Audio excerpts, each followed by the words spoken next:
I've never seen so much devaluing of human life. You know, it's like it's fun, and they talk about it in rap videos and songs, and it just doesn't make any sense. Escalating violence at the Essex County Correctional Facility after a former New York City rapper who was awaiting sentencing on federal drug charges got slashed in a vicious altercation with another inmate. I mean, Lugo, you couldn't see his face because he was saturated in blood.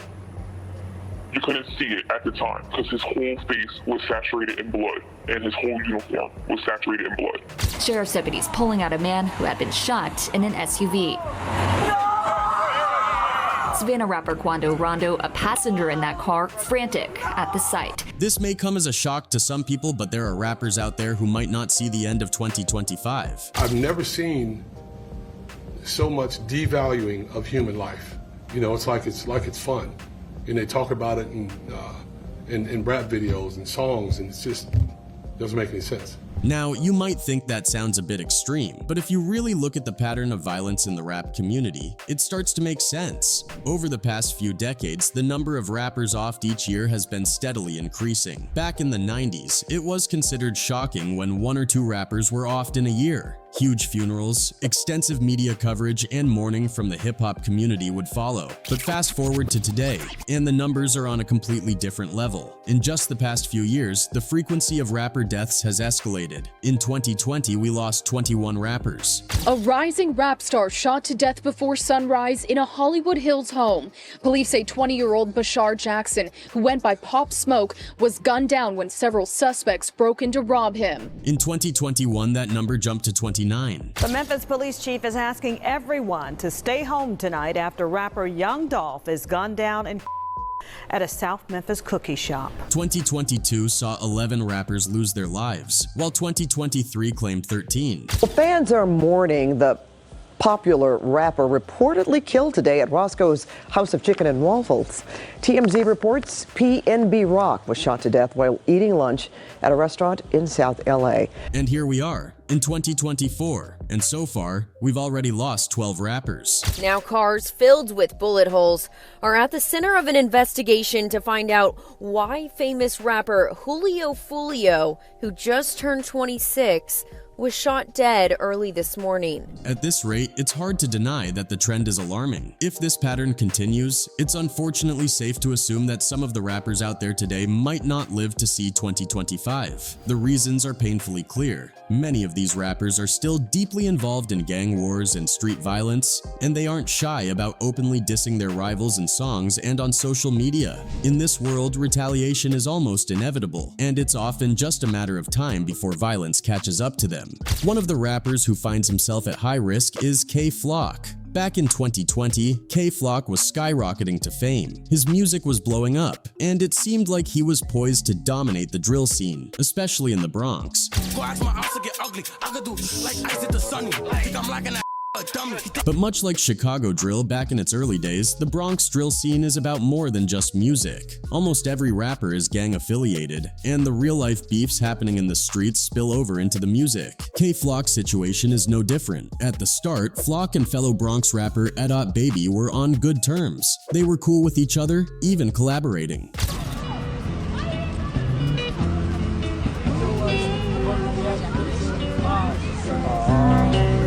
But things took a turn when Edot was seen hanging out with some of Flock's rivals, specifically members of the RPT gang. That betrayal set off a beef between the two, and before long they were trading disses on tracks. Songs like Clicking and Geek intensified the situation, turning what might have just been a musical rivalry into something much more dangerous. Like the Raptors, gang in the back and they build like the Packers. You don't shoot like you Kobe, you play for the Lakers. Like, no, I don't play for the Lakers. Like, I'm a gangster, taking a risk. Southside shit to my. While the feud with Edot Baby was heating up, K-Flock's music career was still on the rise. But instead of leaving the streets behind, he stayed involved in the beef, and things escalated quickly. On December 2021, things took a deadly turn. K-Flock allegedly shot and offed one of Edot's friends, a man named Waka, outside a barbershop in broad daylight. According to initial police reports, Flock spotted Waka in the shop and decided to confront him. The two exchanged words, and then Flock allegedly turned to leave. But instead of walking away, the report says Flock turned back around and shot Waka in the neck and back. Surveillance footage caught the entire incident on camera. The police released an image of the shooter, who was seen wearing a Montclair coat, Amiri jeans, and a pair of unreleased Jordans, an outfit that made it look like Flock went out looking for trouble that day. But later on, new footage emerged that seemed to tell a different story. The video showed K Flock walking by the barbershop without stopping or interacting with anyone inside. Waka, on the other hand, was seen exiting the shop and following Flock down the street. They exchanged words, and that's when things turned deadly.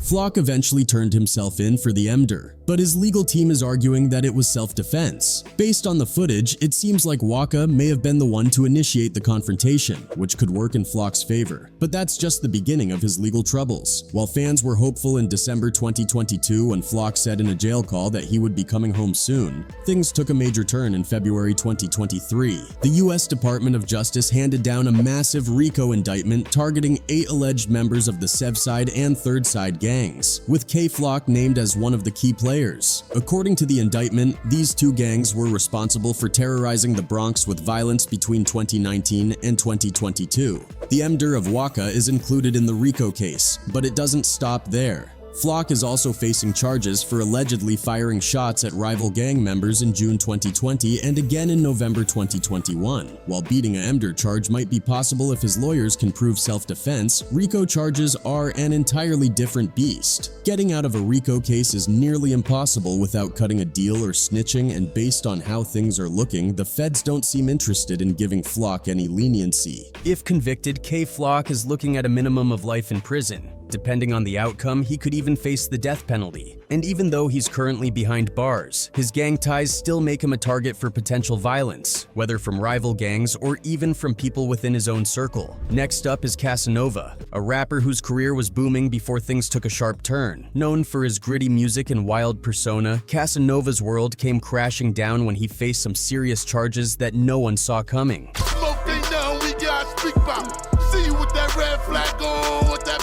On December 1st, 2020, news of his arrest shook the music industry. The feds had put out a nationwide manhunt for him, linking him to an 18-person indictment involving the infamous untouchable Gorilla Stone Nation gang. Tonight, a Brooklyn rapper who goes by the stage name Kasanova is wanted by the FBI. His real name is Caswell Sr., and the feds say he's a member of a violent street gang. The charges were no joke: racketeering, MDR, drug-to-efficking, firearms, and fraud. As the news spread online, it felt like the walls were closing in on Kasanova. Instead of staying on the run, though, Kasanova turned himself in at the Midtown South Precinct in Manhattan. The move caught everyone off guard. Just before he surrendered, a video popped up online that his wife Swaggy Jazzy posted. In the clip, Kasanova is seen calmly smoking a cigarette, having a quiet conversation with his wife as if he wasn't facing a lifetime behind bars.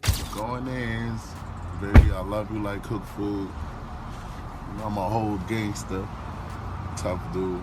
I'll see you soon. I love you like cook food. I love you too. After he turned himself in, his legal team worked hard to get him out on bail. They put together a $2.5 million bond package, complete with conditions like home detention, electronic monitoring, and even putting 5 properties on the line as collateral. Kasanova was desperate to prove he wasn't a flight risk, but the prosecutors weren't buying it. With the possibility of life in prison hanging over him, Kasanova and his team had to strategize carefully. Eventually, he decided to take a plea deal, hoping it would soften the blow. In May 2022, Kasanova pled guilty to racketeering conspiracy and drug-related charges. Even though the plea deal was supposed to help, he was still staring down the possibility of a 60-year sentence. To try and reduce that, Kasanova made a bold move by writing a letter to the judge, explaining how he was ready to leave the street life behind and start fresh. But turning over a new leaf came with its own dangers. While locked up at the Essex County Correctional Facility, Kasanova was attacked. A guy named Ulysses Lugo came at him with a blade, slashing Kasanova's face. I mean, Lugo, you couldn't see his face because he was saturated in blood. You couldn't see it at the time because his whole face was saturated in blood and his whole uniform was saturated in blood. But CAs didn't just take it. He fought back hard. In the chaos, Lugo tried to run, but Kasanova and his crew caught up to him and retaliated. By the time the guards broke it up, CAs had allegedly cut Lugo several times in the face. These internal reports from correction officers say Senior was slashed with a weapon by another inmate, Ulysses Lugo, and then chased him down with the help of others. Despite this, Kasanova's letter and apology to the judge didn't seem to sway the court. On June 27th, news broke that Kasanova had been sentenced to 15 years in prison. Brooklyn-born rapper Kasanova pleads guilty to federal racketeering and drug charges. The U.S. Attorney's Office claims Kasanova led the untouchable guerrilla Stone Nation Bloods gang and directed a multi-state conspiracy in that role. His decision to leave his gang ties behind, especially his affiliation with the untouchable guerrilla Stone Nation, has likely made him a target for retaliation from his former gang members. Next up is Quando Rondo. It's no secret that Quando Rondo has been a major target ever since the death of King Von. Quando Rondo tweeted to Lil Durk, that boy, pick your twin up at Lil Durk, with the crip emoji. We all know who he's talking about. He's talking about King Von. Von, who was only 26 when he was offed, was involved in a deadly altercation with Quando. It all started as a simple confrontation between their crews, but things quickly spiraled out of control, turning into a full-blown fight. In the midst of the chaos, King Von was shot 4 times. The footage from the scene spread like wildfire online, showing the intense moments leading up to the shooting. Von was rushed to the hospital in critical condition and went into emergency surgery. But sadly, he didn't survive. According to GBI, rapper King Von and his group were at Opium nightclub before making their way here to Monaco Hookah Lounge, then to the parking lot where chaos ensued. King Von's death set off a wave of tension, especially with Lil Durk and his crew. Things got even worse when Quando added fuel to the fire by dissing Von after his death, releasing diss tracks that angered fans and Von's people even more. Brother on the ground, gon' pick your mans up. Downright we screaming, sell I don't see funny, we stepped on your body. I don't even remember that night.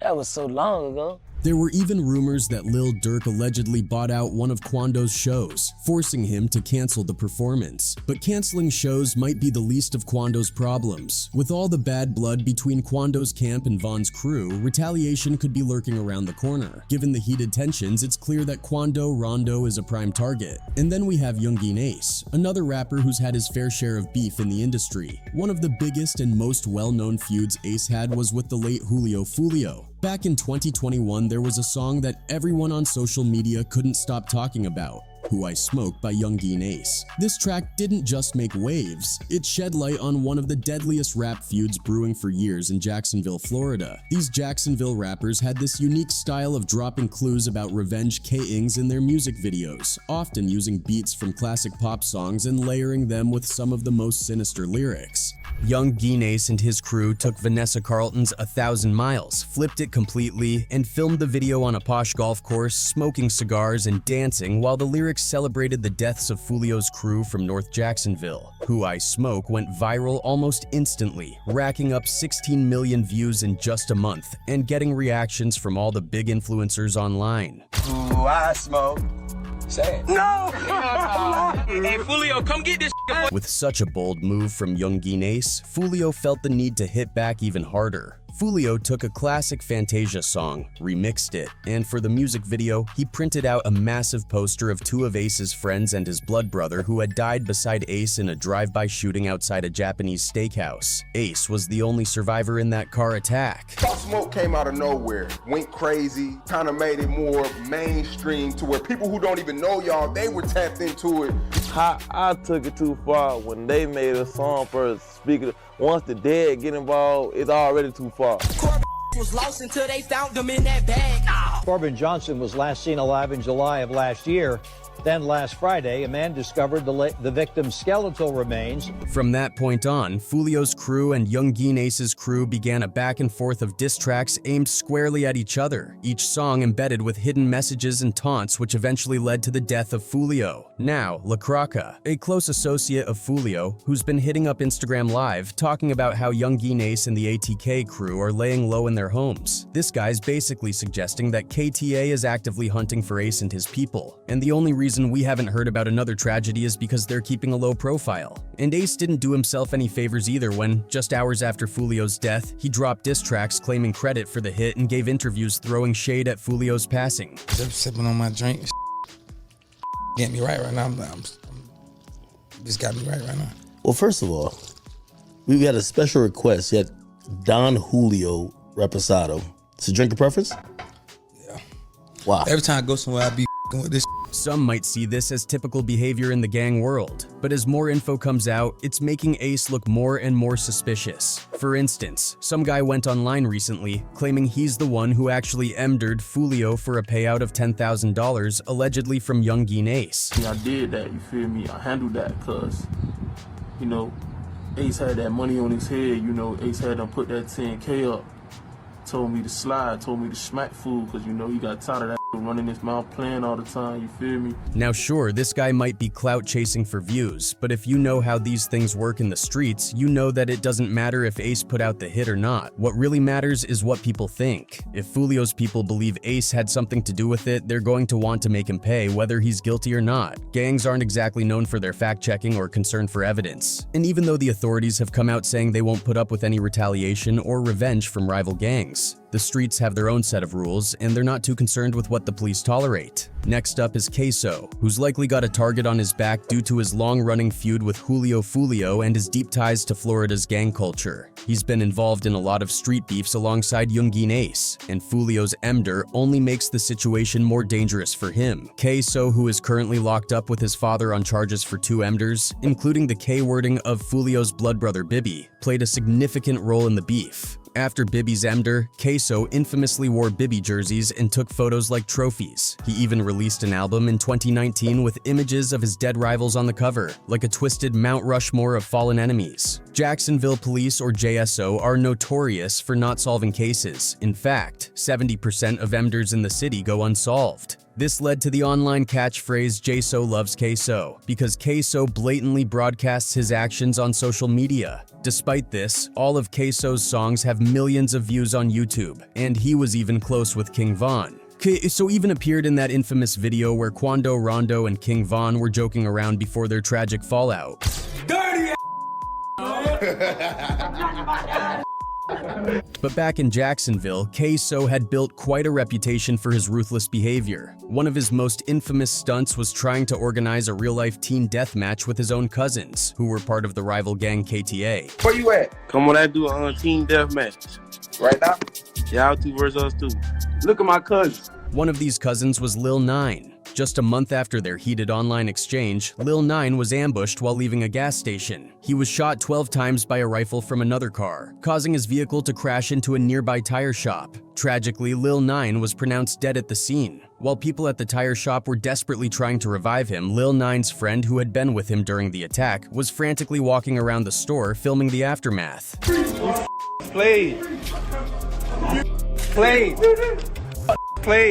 Queso wasted no time responding with a video, laughing at the situation. To make things even more twisted, Queso's blood brother, who was also Lil 9's cousin, recreated the gruesome scene from the tire shop in a video. Get out! Get out! Y'all f***ing played. Y'all played. Y'all f***ing played. 60 days later, Queso dropped a music video where he put a photo of his own deceased cousin, Lil 9, in a microwave. The biggest step of them all, Queso. Then there's Lil Durk, who's tied to multiple gang-related feuds in Chicago, especially surrounding the emder of FBG Duck, which was allegedly planned in part with the late King Von. They joined Weekly's mother in filing a lawsuit Wednesday, alleging rap superstar Lil Durk had a hand in the gang-related wanting to take out Weekly. On August 4th, 2020, Duck was out shopping in the Gold Coast, Chicago's upscale tourist-filled shopping district, similar to Rodeo Drive in LA. After receiving a tip about Duck's location, 6 shooters from O-Block were sent to track him down, and Duck was tragically gunned down that afternoon. On August 4th, 2020, it looked like an old-time outfit attack here on Chicago's Oak Street. 2 attack cars, 4 shooters, and a hail of bullets. But the target wasn't a 1930s gangster, he was a new millennium rapper, FBG Duck. So Durk's continued association with O-Block and very public conflicts with rival gangs does keep him in the crosshairs for possible retaliation. Next on the list is Yo Gotti, whose feud with Young Dolph went on for years. After Dolph's emder, things got even more intense when rumors circulated that Gotti's brother was involved in a contract hit. Assistant DA Paul Hagerman says Yo Gotti's late brother, Big Jook, put out a $100,000 hit for whoever Young Dolph. This has only added fuel to the fire, making Gotti and his associates likely targets for anyone looking to settle the score. The moment Dolph was taken down, things got real. We're talking about street justice at its rawest. Dolph's crew was on go time immediately, and even the police knew what was coming. They started telling everyone to stay home and avoid going outside unless it was absolutely necessary. That's how serious they knew the retaliation would be. We strongly encourage everyone to stay home if you do not have to be out. Police chief is asking everyone to stay home tonight after rapper Young Dolph is gunned down at a South Memphis cookie shop. There will be extra police presence in many parts of the city. The cops even beefed up their presence around Yo Gotti's business, anticipating a hail of bullets. Memphis Mayor Jim Strickland says there is a team of people right now trying to keep the peace and stop any more bloodshed from happening. Yeah, they're trying. Their efforts seem to have worked last night. But no matter how much they tried, that extra police presence didn't stop anything from going down. The violence was inevitable. The bloodshed in Dolph's name was relentless, with many lives lost in the aftermath. One of the most notable deaths was Big Jook, Yo Gotti's brother. Well, at least 5 police sources have confirmed with Fox 13 that the person is Anthony Mims, also known as Big Jook. Now, Big Jook is the brother of rapper Yo Gotti. Steve Mulroy says Govan asked for Young Dolph to be. Mr. Govan has been indicted and is in custody for being involved in the Young Dolph. He played the role of the person who solicited. Yo Gotti might not be so lucky, which is why he's supposedly laying low. Lastly, there's Black Youngsta, who's been one of the most vocal against Young Dolph. During the beef between Yo Gotti and Young Dolph, Black Youngsta decided to jump into the it. Some people thought he was just being loyal to CMG and Yo Gotti, who had changed his life and given him a shot, but others saw it as Youngsta's way to stir up some drama, gain more fame, and sell records. Unlike Yo Gotti, who had been taking a more subtle approach with his disses, Black Youngsta came out swinging. He didn't hold back, boldly saying he was going to slap Young Dolph. Hey man, I'ma keep this G, bro. Dolph, you a soft ass, you nice ass. If you got a problem, say you got a problem. Shake ass, any king of Memphis, you ain't king of South Memphis, you ain't from the city. When Young Dolph saw Black Youngsta's video threatening him, he didn't take it too seriously at first. He responded with just a couple of emojis, a laughing face and a thumbs down, as if to say he wasn't bothered. But Black Youngsta wasn't playing games. He pulled up to Young Dolph's neighborhood in Castellan, loaded up with all kinds of weapons, looking for Dolph. Yeah, right now, cuz. We in Castellan right now, cuz. What Dolph at, cuz? Where he at, cuz? Where he at? Where he at right now? Where he at? Where he at? Where he at? Then, just a few days after Dolph was emdered, Youngsta performed his 2016 diss track Shake Some at Aces of Dallas nightclub.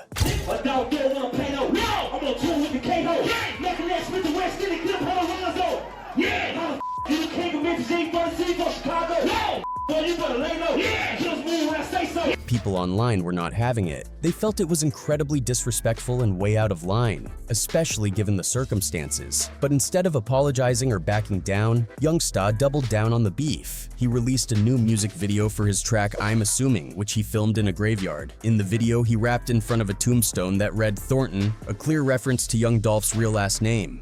I'm on the verge, about to purge with the young they stacking bodies. The move stirred up even more controversy, and Black Youngsta faced a lot of backlash. People couldn't believe he'd go that far, especially right after Dolph's death. But Youngsta didn't seem to care. He took to Instagram to address the criticism, saying, "I'm the type of N who ain't never sat back and looked for nobody to feel sorry for me. I come from the heart of South Memphis where you get no sympathy. Don't even know what that is. With that being said, I could give 2 FS what the world think about me." This attitude only added fuel to the fire, making people dislike him even more, especially since young Dolph was so well loved. So yeah, all of this most likely puts him in a vulnerable position for retaliation too.